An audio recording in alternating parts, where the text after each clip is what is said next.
thank you for joining us on the second episode of The Boardroom. This episode is sponsored by Sick Kids Foundation. Help us fight sickness by donating at fundraiser.sickkidsfoundation.com/golden hearts. 100% of donations go towards helping build a new hospital. Once you make a donation, click the link above, and you'll receive a tax receipt directly to your email. All right, so on today's episode, we got the big man, Marino. Marino he has a pretty impressive resume. Sure does. He's been on HGTV, Making It Home with Courtney Wilson and Kenny Breen, Save My Reno with Samantha Pine and Sebastian Colvis, and Forever Home, the biggest yet, maybe, by the Property Brothers so far.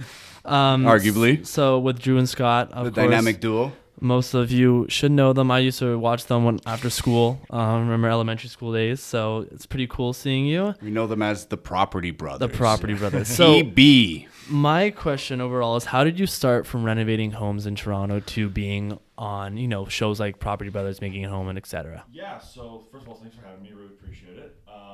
Our pleasure. Seriously. So basically, the renovation company has been in my family for a very long time. It's been in my family, third generation really, since 1975-ish. 1975. Yeah. Wow, so that brings it way back. So Yeah. you guys have seen all the trends as they developed from Pretty back much, then to yeah. now. So it's been, especially through the 90s, and then as my dad and my uncle, as they came up into establishing their business, and then as I've grown more and more, being in like high school, doing like summer jobs like demo and like just like cleanups, or even like soliciting flyers or just helping them out. Just Because that's how it was back in the day, right? Yeah, it's old school. It's like they just got me to do this kind of stuff like in between. So it's always been around me, kind of always involved. I'm always seeing our guys. Was it volunteer or were you yeah, kind of it was a volunteer. It wasn't paid. There was no such thing as a minimum wage. Yeah, when it comes to familia. Especially when you're trying to help your family out. The allowance isn't allocated to that. That's for the sure. roof over your head. I allow you to live here. That's your payment. That's it, exactly. So no, but it was good. So like he gave us flyers, handing them out and stuff like that. So kind of eased my way into it. So as I'm getting into kind of university and stuff like that, went to school for business and in the summer as well. What university did you go to? Sorry, I don't mean to interrupt. York. Nice. So York University. Yeah, you're a York. local. Yeah. Nice. So commuted to York basically. Yeah. I love that commute. So biggest campus in the world, if I'm not wrong. Yeah, it's huge, but not very pleasant. Really? You know what? I mean, I'm a COVID kid, so I graduated of 2020. So my first 2 years of university was in my bedroom.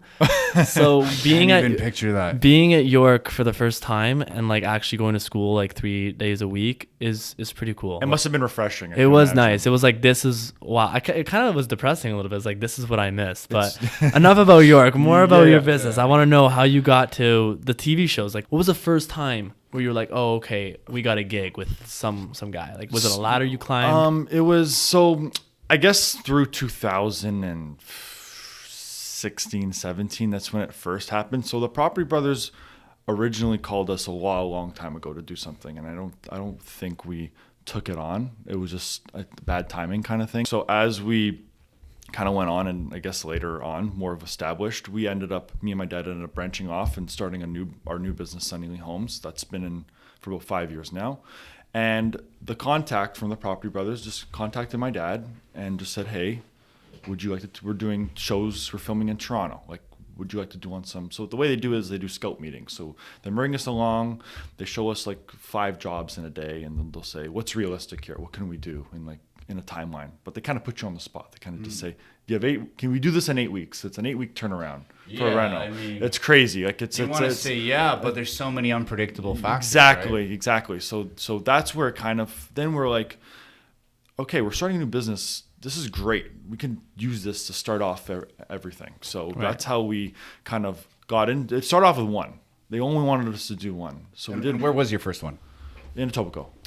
Nice. Pretty much all of them are in Etobicoke. Nice. Etobicoke and maybe one in Mississauga. But what area? Like the Lakeshore and Parkland area? What's like Islington, like Royal York and Eglinton area. Okay, this is a beautiful area. So like you got good lot sizes for who want to do homes, but they're all made for renovations. They're not anything more than a made for renovation.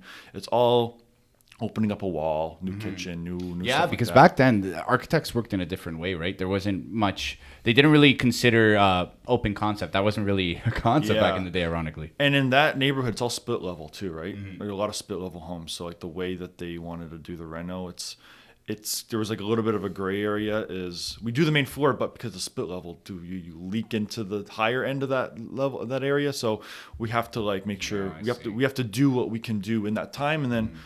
So a lot of the times the client will ask us to do work afterwards anyways, because we'll do the work for them for the show, and then behind the scenes, maybe before or after the show starts, we'll do their second floor or we'll do their basement or something like that. So start off with one episode. And they just reached out to you just like as like Email. another Email. renovation Email. service. Check your inbox.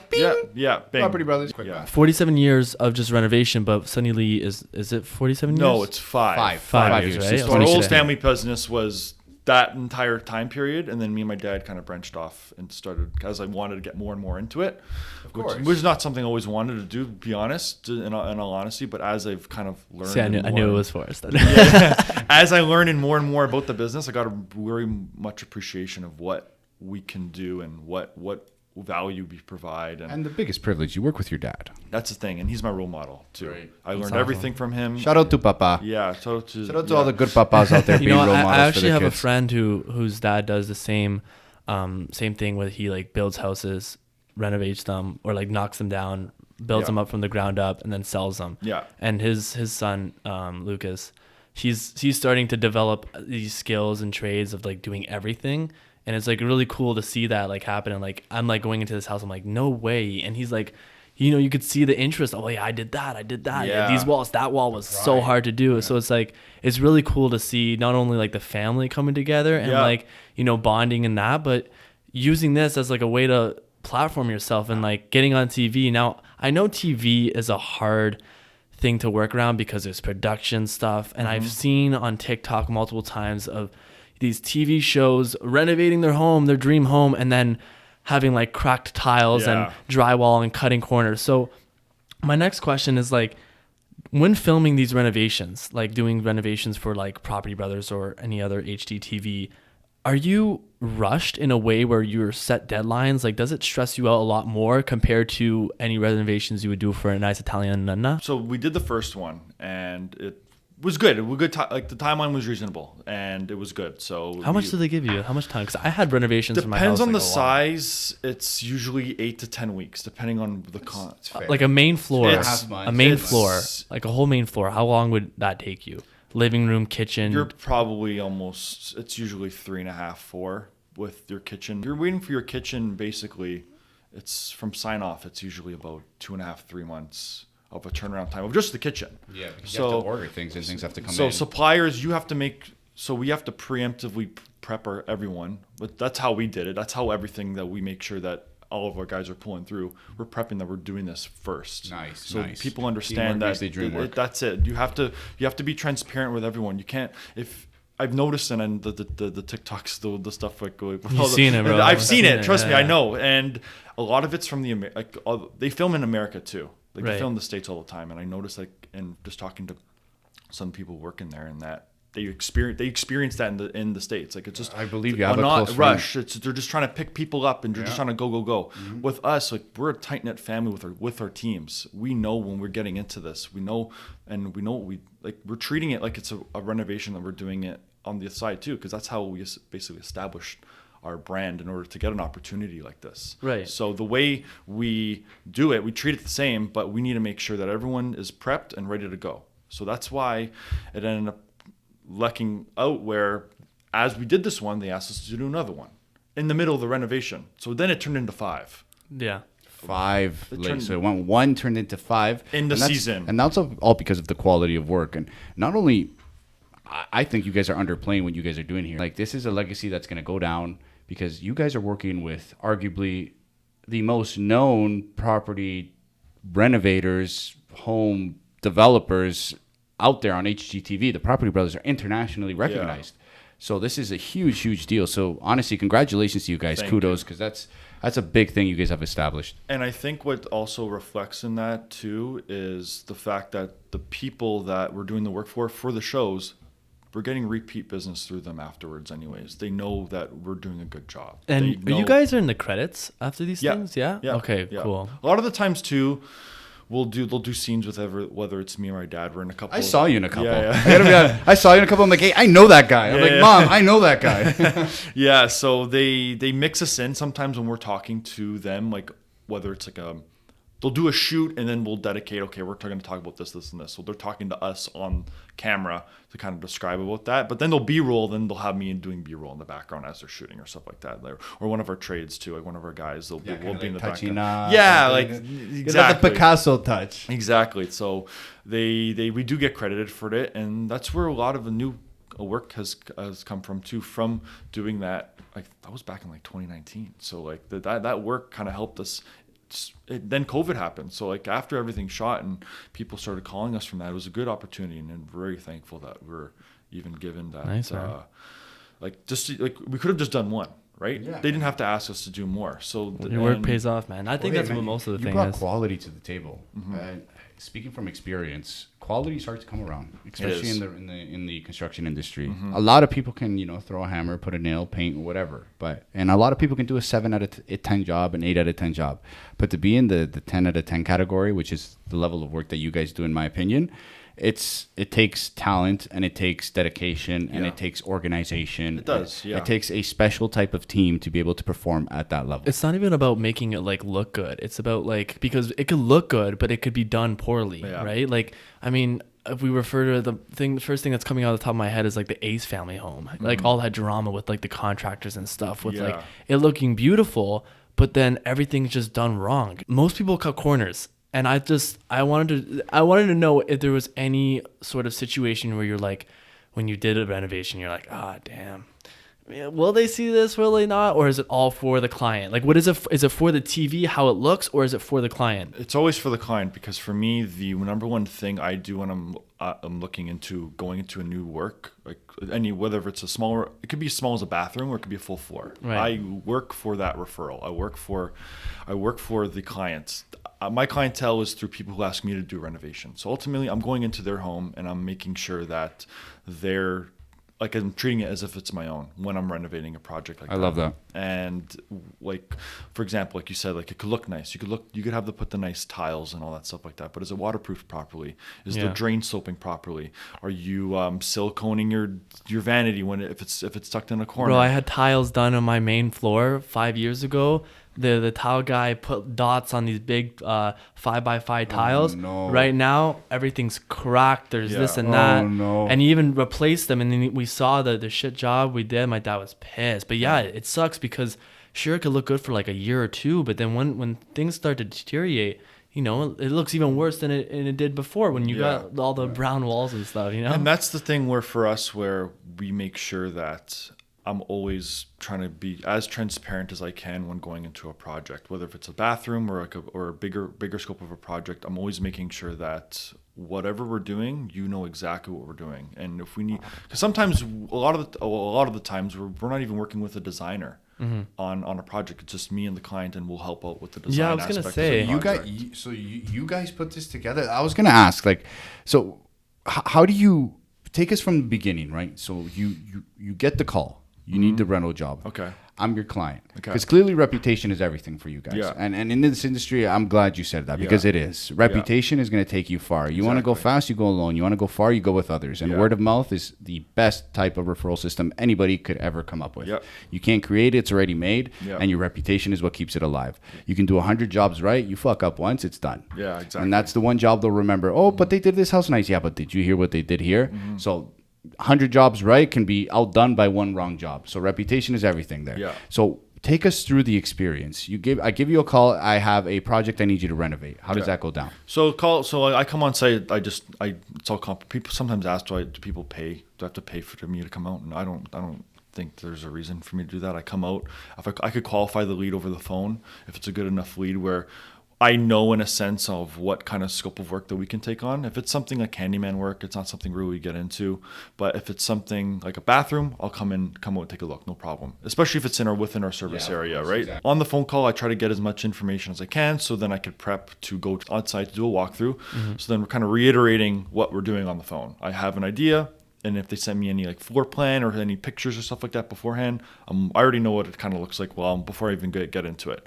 And they'll kind of prefacing me of stuff they want to prioritize in a renovation. So I'm going there with as much information as I can before I even see the person. Designing wise, right? We saw some of your work, and we'll preview it right here. Yeah. Your designs are incredible. How much of it is based off just experience or just your creative side of it, and how much of it is brought by interior designers, or like, you know, let's say you're on Property Brothers and you have an interior designer. How much of it is influenced by them, and like, is it hard to work with it? Do you have creative control when you're doing it's properties? Good. Those light fixtures are on point. Those color schemes. I was even watching the videos. Like, me and Mike were here a few hours earlier, and we watched every single one of your videos, by the way. And we were just going through that. And it was funny. It was just quiet because we're like, wow. Yeah, like, we were just flabbergasted. We're like, this is beautiful. Yeah. So how does that go down? It's situational, I think. So some projects, it's project to project. Sometimes a designer will take me on for a project because they need a contractor working in Toronto to do some work for them. So they'll bring me on to a client. Sometimes a client will just find me and they kind of know what they want. Sometimes a client will just come to me and they'll ask me to help do design. When it comes to working with a designer, I don't like to step on toes. My job when I'm working with a designer is to execute their vision. The only thing I can educate on a designer if they're trying to spec out a design or a plan is, can we do it? Logistics. Is it logistically possible? Exactly. And if not, I'm always trying to provide an alternative opinion because I can't just I hate when someone tells me something and it's just no, you can't do it. There's always a way round or coming to a what's the word? A compromise. Yeah. A compromise. Meeting of the minds. Yeah, like we can't do this exactly because, for example, we did a condo project where she wanted pot lights everywhere. The condo board didn't let us wouldn't let us drop the ceiling because the concrete slab is a common element. So they don't want us to touch the ceiling in terms of like drawing in resilient channels everywhere, then roughing in the pot lights. So we had to come up with a solution where we had to rough in. It was the house and home one I was talking to you about. That's why square we have there, that was made because we had to rough in a small conduit that they approved of, that then we could glue it to the ceiling instead of screwing it in because the condo board didn't let us to screw channels everywhere in the ceiling. That's true. You also have the condo corp to get through, right? Management. Yeah. Condo's a different ball game. Sounds, Condo's completely different. Yeah. I can see that being a more complicated process. Yeah, it's complicated. The way for me, I have a nice little system with condo boards when I work with them. I'm always upfront on everything in terms of introducing myself, letting them know that I'm going to be here. I'm submitting my renovation package. I'm sending it via email, and I'm also handing it in to them in person because I want to introduce them, letting them know that I'm here for anything they need, give them my contact information. Yeah, you're not trying to be the guy who doesn't answer the calls or nothing. You're like, hey, dude, listen, something bother you? Let me know. I don't want anything to be bothering you. Exactly, because with a condo, you got noise notice you got to give out. You have to make sure that your neighbors are getting prompt notices, booking elevators, keeping hallways clean, garbage, taking out garbage, cleaning the elevator for dirtying. Yeah, imagine like cutting tiles in a condo. Yeah, I got to give noise. I got to let the condo know. Sometimes it's 48 hours or 72 hours, depending on which one. When there's sufficient noise, like per demo, we're just chipping. Like, everyone complains, but people can complain. But I've done my end where I've let everyone know already that we're doing this. They've approved of the renovation. So as long as you're doing that, they appreciate the work that you do in terms of making sure that everything runs you're working smoothly with them, right? Because they have to deal with all the complaints by the homeowner, and they know that. They just need to make sure that I'm giving them accurate information in terms of a schedule. So that I always give them a schedule and whatnot. So yeah, condo's a different ballgame, but I don't mind them because I have a system, and every condo I've worked in, I've had a good experience with the board, and I feel like that's something that I'm doing too. Because I've had some complaints where the condo board would come to me where other people aren't doing what I'm doing, and I see that. So I kind of I value that when I'm going. So like, what do you do that they don't do? Like, for example, just communication. Communication. There you go. Just communication. I can see that being huge because on top of that, you proved the key point. They're the ones getting the calls. Yeah. They're the ones that are getting the FUs, the WTFs. They don't have my number. They have the condo board's number. Exactly. So the least you could do is be there for the guy when he calls you and just do things properly. You follow the steps. And they're happy, you're happy. That's it. That's I've the done best my you end, and the thing that I have is accessibility. You can call me anytime, other than when we're recording a podcast. Yeah, no, I was gonna say, like, do you focus on one reno at a time, or do you dish out some to other contractors where you're running it as like okay, I'm like overlooking it, but I have jobs everywhere, right? Like you do the jobs yourself, or are other contractors coming in? I don't do the jobs myself. So you sub them out? We have a team of guys that do our, Nice, do our amazing. work, but we don't take on more work than we can. Like we may have an influx of people calling at the same time, but I can't, because then you're compromising your quality at that point. Yeah, you should never compromise quality. Quality over quantity any day of the week. That's it. And then that ends up, like, I'd rather have 4 happy clients versus 7 that don't want to call you back. Yeah, right? Exactly. 4 happy. You'd rather have 4 happy than 4 happy and 3 they all pissed. took longer. So it's like, what'd you get out of that? And you're stressed too, and like just a toxic cycle to bite more than you can chew. You know, that's basically it. You're chew more than you can swallow. And or you got to whatever the find a saying balance. is. Like there's always the right balance. You're always booking out, for example. Like you're always making sure what's next. You want to make sure everything's good because your guys want to make sure that they're fed, like my guys. And so like for sure. And dude, you feed them, you feed mouths, you get loyalty, right? Yeah, you know, exactly. And they want to work with us. On top of that, you're a nice guy, dude, great guy. So I'm sure they enjoy that process too, man. You know, it's not like they're working with some guy that's yelling at them because you're stressed, that other people are stressed. So it's like a hill, right? The shit goes down the hill. Yeah. I always used to hear that. And shit, they're a team. We're a down. team. Like no one's working for me. We're working with each other, right? Like there's nothing. Exactly. You're a big team.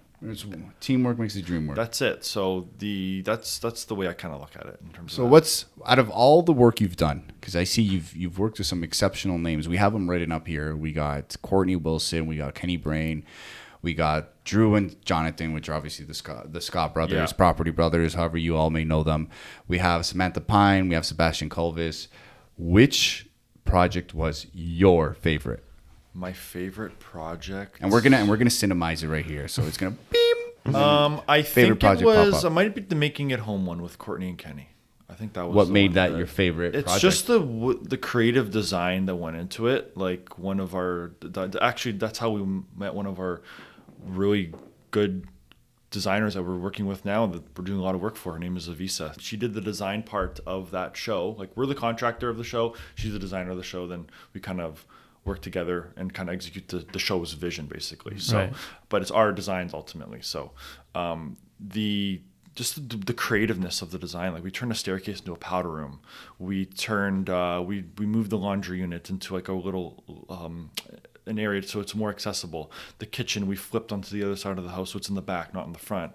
Removed the wall that wasn't even it wasn't even load bearing walls. It was just we peeled it back just so we could flip the kitchen over, and then we moved the staircase onto the other side of the house so we can use it as a separate entrance. Wow, sounds like a lot of work, man. Holy it takes a lot of vision. How long did that take to renovate? That was 10 weeks. 10 weeks. 10 weeks. So a job like that, everything you explained takes roughly 10 weeks. So this way, the listeners. That's the show's. But that's what I'm saying. Like, that's not really 10 weeks because of like any customers. 10 weeks. It's 10 weeks because you got to get it done. You got to go. It's all hands on deck. Basically. See, that's why I'm so focused on like the production aspect. Like, do these cameras get in the way? Like the director, like all these people on set. Like, what is it like? Do they shoot their stuff and then you do your work and then they come back and there's like shooting days? How does it work when you're working with TV? It's shooting days. So you have 5 days in the project where there's no work going on because it's all day shooting. Right. So each day, everyone comes on. There's 35 people. It's crazy. It's just everyone comes on. 35 people. I'm making that number up. I don't know the actual number. Well, let's just cut it in half. Let's say 15 people. It's so that's a lot of people on site. You got your lighting guys. You got your mic guys. You got 5 cameramen. You got they got to capture a lot. You got makeup. You got people setting up for food and stuff makeup. like that. They make you look pretty, eh? Yeah, not me. Them. Oh, they're looking pretty. Yeah. Bro. You put the hard cap on. That's all you want. Yeah. So they.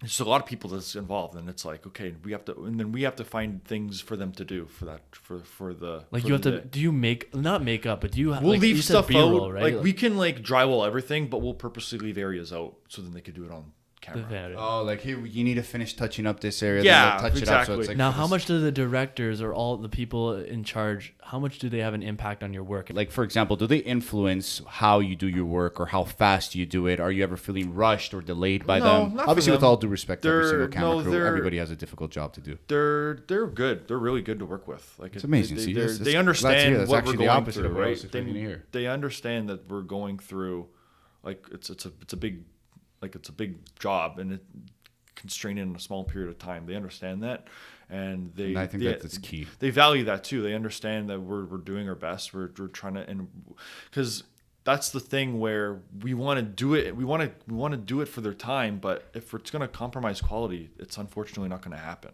Has that ever happened where you didn't meet the deadline? Yes, we had to ask for an extension, Yeah. 2-week extension, and That's not bad Yeah. though. 2 weeks. And what was the reason? because we had one of the projects we did. We had What show? Property Brothers. Okay. Where we had to weld two steel beams together, but they wanted Weight it bearing? done. Yeah, load bearing wall, but we had four separate load points we had to reach. Oh wow, it's holding And up we a whole needed- floor. And we needed a welder to kind of go on site and kind of weld everything, and it added more time. They thought we could just open up a wall, put a beam up, because it's all beam work, right? So we could just put a beam up and that's it. But this beam work that they wanted, especially they didn't want a post in the middle, so And if they you don't wanna- weigh 20 pounds, bro. yeah, like, and you need 15 people to friggin' jack it all Yeah, up. Like, this thing is heavy. it's heavy, and you need to make 400 sure. pounds, arguably. Is it three? Probably more. At least. Probably more. At least. I don't know. It's serious. So yeah. So we had to. We can do sure, but like that doesn't look good on us if we're doing if we're Yeah, if you we're want to rush it. no, you can't. You're not And Captain then- America or the Hulk where you can just one-handed No. and then just weld with the other. Yeah. It's a whole team. Exactly. So we have to ask for. They get it. So we try to. We don't want to ask for deadlines if we don't need to. If we have to push, we push the hours later for when we're working on the HGTV shows, just so we can get more production done. But And that's good that HGTV is understanding like that, because you do have those directors and those production companies that don't understand. They think like, hey, this is your timeline. You Yeah. can't do it, too bad, get out. But the fact that they understand that, hey, listen, we're building a fucking masterpiece. Yeah. Rome wasn't built overnight. Yeah. So we're building a masterpiece here. If we need 2 more weeks, it's not because I want it. It's Yeah. because we need it. So the fact that they can understand that and they respect you to the level to where they're like, this is what Marino said. Yeah. This is what goes with Marino. Yeah.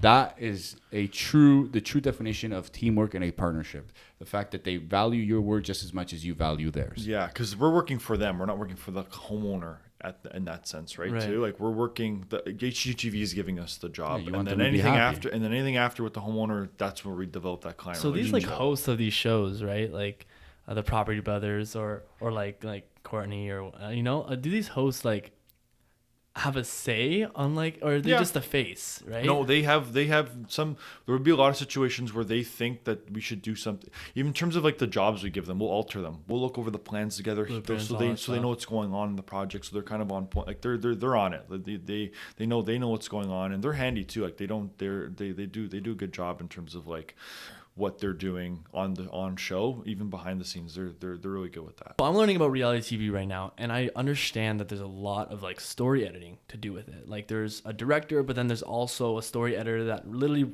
takes a situation, writes a 30-page script, and says, "Okay, we got 40 to 48 minutes to do this." Yeah. How much of it is a story where you have to follow it, or is it just like you don't have anything to do with that? You're just the renovation dude. No, we're involved because we meet with the client too sometimes about what's going on. The director, I think we do. The director is also doing the story editing as well Right. for us. They have they're a team, and we're kind of going through it together. But sometimes we'll alter it to make sure that what they want or what we're doing for them is kind of reflective on the original story. So like we'll kind of like, as we go along, we're making sure we're always on point with it, but we'll edit the things where or we'll alter like jobs that we're doing, because then we'll tie it into the story basically. So that's where the guys come in, like the stars of the show. Like they know they're working for the story editing. They're doing the work to reflect the story as much as they can. They're trying to elevate the story. Right, like make it like yeah. So they do a really good job at that, and they're very like on their feet with like ideas on the spot. Like, how can we make this better? Like, how much of it is live? That's what I want to know. Like, how much of it is like live when they're like, oh, maybe we should do this, or is this all scripted and they're just kind of reading it? It's not really a script. It's kind of B-roll. It's kind of like we're kind of just talking. We're kind of just talking. Well, there's no set script. I don't have a script. I'll kind of just, they'll ask me a question. I'll think about what I'm going to say before. I'll talk to like the director. Hey, can I say this beforehand? And then kind of like a pre-approval. Yeah, pre-approval, and even them too. Like, but they're good. They'll do it in one take. There are a lot of one takes. We're watching rushes, right? Mm-hmm. Like of like just reality TV, and like these hosts, they're talented. They're man. good. They're like very good. They're really like they really know how to like work in front of a camera, man. Yeah. Like it's hard to get a good host. I love that up, brother, because I always thought, watching these TV shows, are these hosts really as visionaries as they make them seem? Right. And I love the fact that you brought that up, because I'm sure a lot of the viewers and the listeners, they wonder, hey, okay, I get it.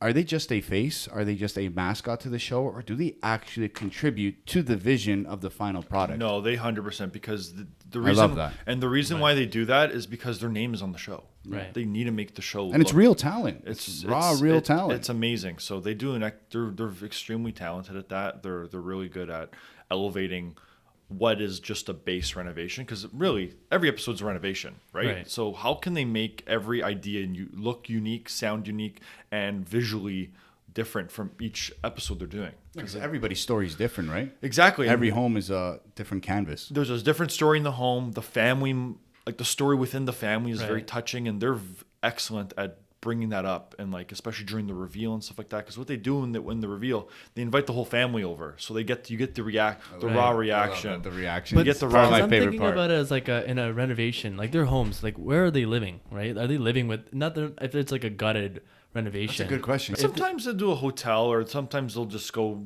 to a family. Like they'll have that all set up beforehand, because we know that we're shooting this like 4 months before. Like we're prepping all. So There's the in terms of prep work of getting the design. What design? They'll present us 3 different design ideas, and then they'll narrow it out until we get to demo day. We'll know what we're doing. We'll know exactly what we're doing by demo day. But as we get up to that, they've been approved for the show already, so they're already looking for accommodations in that point. They're prepping for the renovation. So the network does a lot of the behind the scene accommodation work. Yeah, so they that's all taken care of before. Like, so they're situations where they know what they're doing. That's amazing to know, because I'm sure, again, a lot of viewers and listeners, they've wanted to have their home on these shows, but they're just not sure of how the process works, or how they would even go about it, or even what's involved with the accommodations, the timelines, the planning, the type of contractor, the quality of work. These are all questions people don't have answered while watching the episode. They see the final product. So for people to have access to the knowledge you're sharing with us right now, and they hear it from you, just straightforward, telling them they take care of everything, from the renovation to the accommodation to making sure pretty much your happiness is our happiness. Yeah. If you're not happy, we're not happy. That's the way we work, and that the nail on the head there. What's the main difference? No pun intended. Nail on the head. What's the main difference from doing a renovation work for a regular home that's off camera and a renovation TV series? It's more personal when you're working with a home just off, like for a regular client, because I'm in contact with them. With the show, you're in a lot of 75 email loops. It's very crazy how many emails people send to each other back and forth. Yeah, so like with working with a regular client, it's very more personable. They have my phone number. They can contact me whenever they want and stuff like that. We're always talking about what's going on. Meeting, if they're not living there, for example, it's a bigger renovation. We'll do always prompt meetings with each other. So we're always making sure they know what's going on, because sometimes in the show they can't see the project till it's done. So the homeowner is kind of out of the loop at that point. You're not talking to the homeowner. That's what I'm saying. Like the reaction must be like grand, but in order to get those reactions, they can't see what's happening. They can't see it. Yeah, week and a half. Raw. Yeah. Damn. How about, has there ever been, I know they wouldn't air it, or they'll probably cut the shit out of it if it was a bad kind of thing, But like, has there ever been like a reaction where they're like, "Oh shoot, like this is Not us. I don't know. I haven't. I'm sure there's. We've I gotten can't see it with you exactly, but ours. I know we've gotten like 3 cries. of happiness. Oh, Yeah. the producers Oh, must love that Yeah. shit. That's I know great. that. That's great I know for the we have. I trailers. know we have. And you must we've get had- like heebie-jeebies of Yeah, happiness. it's nice because you get to very see rewarding. it's a raw reaction. You know, we put in a lot of time and effort into it, so they seeing them happy is lovely, really. My friend, for example, he's a young guy working with his family and getting into the renovation business, doing it personal for himself with his homes and then reselling it. Is your advice to go the TV route if you have the opportunity, or to stay away from it because it's a lot more overwhelming work when you got to work at fast pace? No, I would Like that. definitely start off 100% off TV. Like off TV, like the HGTV experience it's serious because like if you like do- intermediate levels, definitely not amateur. or no, beginner. like you gotta make sure you're well. It's not. I wouldn't say established, but like you want to make sure you have all your shit together, basically. Like in terms of like how your business is run. Who are the guys you could trust that's going to be on your team to be doing the work? Unless you're doing the work on your own, but like for something like that, you need help. Yeah, You need You're help. gonna do it in 8 weeks. Yeah, you gotta- so- Exactly, because there's going to be viewers here that are listening, and they're in trades, right? So picture yourself, Marino, back in the day. You're in trades. You have this vision that, hey, one day I want to be like Marino. I want to be on HGTV. I want to be doing renovations for Property Brothers. So what tips would you give the listener and viewer to help to get on that path and to hopefully one day achieve the success that you have achieved? So really, is just make sure you're valuing your work. You stand by your work. You're not doing quantity over quality. You're making sure that you are appeasing your clientele. You have the same approach of having working for a referral, having that touch where people like working with you, being personal with the client. Because at the end of the day, you can be as good as what Tyler as you want. My guys can put up a wall as straight as a cow. You can't get straighter than as 100% level. degrees. But if you're not transparent, if you're not giving a customer service that the client like needs to know in terms of like whether it's updating or just letting them know what's going on, timelines, making sure that they're okay with everything, they know what's going on, they're in the loop on it, transparency, you're disrespecting them like that. Yeah, Doesn't matter. disrespecting their It doesn't opinion. matter. Doesn't matter what you're doing in terms of the work. That diminishes the value of the work because you're not tying in the customer service aspect of it. So Like not dirtying the floors or cleaning up exactly, after the job is done. prepping it. Like you can do demo, but if you're not like a lot of times we'll do demo. We'll do a lot of bathrooms in times or like homes where people can't move everything out. We have to accommodate. We have to seal things off. We have to make vapor barrier doors. We have to tape everything on the floor. So like when we're walking down, drop sheets on the staircase, or like now you could do so, or the ram board steps, and making sure that's all. They respect that. They see that we're doing the work for them, but we're also valuing that we're coming into your home that you're living in still. So dust containment is so important. Like little things that aren't even in. None of that's included in your scope of work, but we're doing it. We're doing it anyways because we have to do that because we know you're going to appreciate that. It's not like we're going to do a demo. We didn't say we were going to do that. Like that, I don't agree with that. And I love that you said that. And I'm going to share a little personal experience that happened to me actually this year. So this year, I had a bathroom done in the basement before me and you connected. The plumber, I thought he was going to chip away at the concrete in the basement to do the plumbing because it was a bar. So we're turning it into a bathroom, just to make a really long story quick. Yeah. He used the saw inside of the house to cut the concrete. Didn't block off anything. It looked like Snoop Dogg and Cheech and Chong just hotboxed the whole fucking house. You couldn't see anything anywhere. Yeah. The basement was full of smoke. The smoke went through the vents, filled up the second floor, the main floor. You couldn't move an ornament in the house without being able to see this dust. Yeah. So the fact that you said that, dust containment, taking the time to make sure everything is good, taking care of that home like it's yours, is definitely key. Because I can tell you something, I'm not fucking calling that guy back. Yeah. But I would call back 100 times so over and important, over again. So that's the thing too. So tying back to your question about how to get involved or how to get more into the business is valuing these little things that aren't involved necessarily in the scope of work, but a client will appreciate. Yeah, you don't put a price on not dirtying the floors, but you put do value it. on You it. do it exactly. So Especially if they're having their whole, like, I had my whole main floor gutted, and it was like a long process because of like, I mean, you would understand with back orders and this and that, not prepping work and not using Sunny Lee Homes. not using Sunny Lee Yeah. Homes and property. Makes you the know? process harder and harder than it should be. So Yeah. and it's important because you have, thankfully we had a kitchen in the basement, right? So when our kitchen was being done, but the process of like, okay, I'm gonna do the kitchen first so that you could get your kitchen going, and then we'll do the other thing next. It's like it's important to have that, like even the HVAC and all that stuff. Like when we had HVAC done in our house, it was like so much dust because of the amount of renovations we did in our basement and in our main floor. And it took a while. And and I think the coolest thing, and kind of like to conclude all this, is like going through renovations myself, I love seeing like progress. It was like the funnest thing ever. It's fun, yeah. So what is like the most rewarding thing that comes with the job of renovations? I honestly think the finish. It's kind of cliche, but Like an artist. seeing the reaction of like tile work. Like, for example, we just did a bathroom right now that is like a full bathroom, and I'm proud. Like you're proud of the work you did, it's a right? legacy, Like man. You're proud. and you sharing the same level of happiness with the client because that's gonna. I'm not using the bathroom. They are like they're gonna they seeing them be just as happy as I am at being proud of the work. To me that you can't. That's priceless. Like that's something that you can't beat. And they know that like.